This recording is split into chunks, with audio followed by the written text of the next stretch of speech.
Hey there, second graders. It's time for Mrs. Piggle-Wiggle. And now we are on chapter 4. This chapter will have 4 different parts. And this is called the Selfishness Cure. Okay, here we go. Dick Thompson was certainly a nice looking boy, and he was smart in school and behaved well. But at the table, whenever his name was mentioned, people said, poor Mrs. Thompson. She is such a problem. Whatever will she do with that child? I guess you will feel simply dreadful if people said a thing like that when your name was mentioned. But Dick didn't.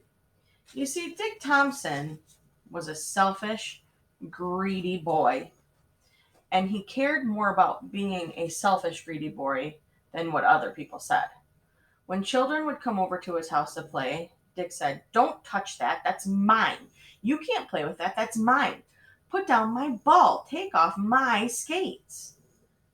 Each time this happened, at least each time it happened where his mother could hear Dick saying, "That's mine," she would send him up to his room to think about how selfish he was.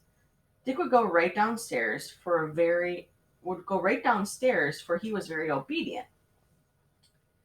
But instead of thinking how bad it was to be selfish, he would sit in bed and swing his legs and think, "Everything in this room is mine and nobody's going to touch my things." He certainly was a problem. Only day Dick's mother brought a big box of peppermint sticks. She called Dick into the house and said, "Now, dear, I have bought this large box of peppermint sticks for you, but I want you to share them with your friends. There are about 50 sticks in this box. I want you to divide them up with all the children in the neighborhood. Don't forget the little children, Dick. You might send one or two to Mrs. Bury, so she is so very fond of peppermint." He said thank you, Mother, for the fine candy.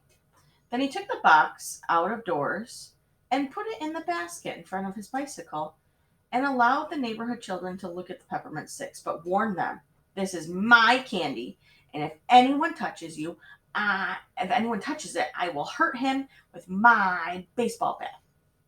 The children in the neighborhood had known Dick for some time, and they knew that he meant what he said. But as they looked at the candy, they wished and wished that they could have just one stick. Dick's mom was watching from the window.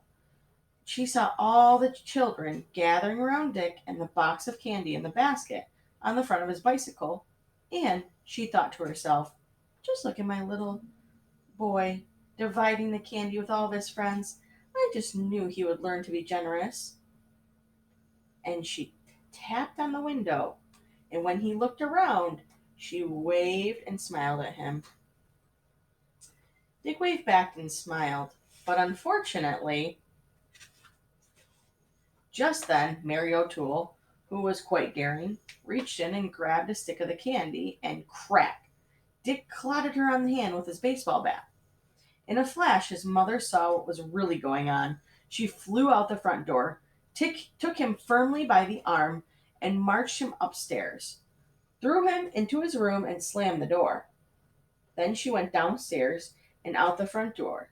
She took the candy box and told Mary O'Toole to divide it up among all the children, even the little ones, and to take a stick or two to old Mrs. Bury because she was so fond of peppermints. There were 15 children, not counting Dick, and 50 sticks of candy. So each child was given 3 sticks, and old Mrs. Bury was given 5. From the window of his bedroom, Dick watched Mary divide up the candy, and he was just furious. After all the candy had been divided up, Mrs. Thompson went into the house and called Dick's father. She says, "Herbert, I know that you are busy, and I don't like to have to call you at the office, but I'm very worried about our son." His father said, "What's the matter? Is he sick?" His mother said, "No, but I just wish you were here. And I wish he was just sick. That would be much simpler." Mr. Thompson said, "Now, dear, I'm very busy, so perhaps you better wait until I come home." Mrs. Thompson said, "Herbert, this cannot wait another minute." And she told him about the candy and the baseball bat. Mr. Thompson said, Why not give him a good hard spanking? Tell him that you're going to give him something that he can keep all to himself. Ha ha. Now Herbert, that is not a laughing matter, and I don't think a spanking will solve a thing. I just don't know what to do or which way to run. And Mrs. Thompson began to cry, partly because she felt humiliated over Dick's selfishness, and partly because she knew that crying was one way to get an action out of Dick's father. His father said, "Now, now, dear, tears won't help. Let me see, I shall hop into a taxi and come home."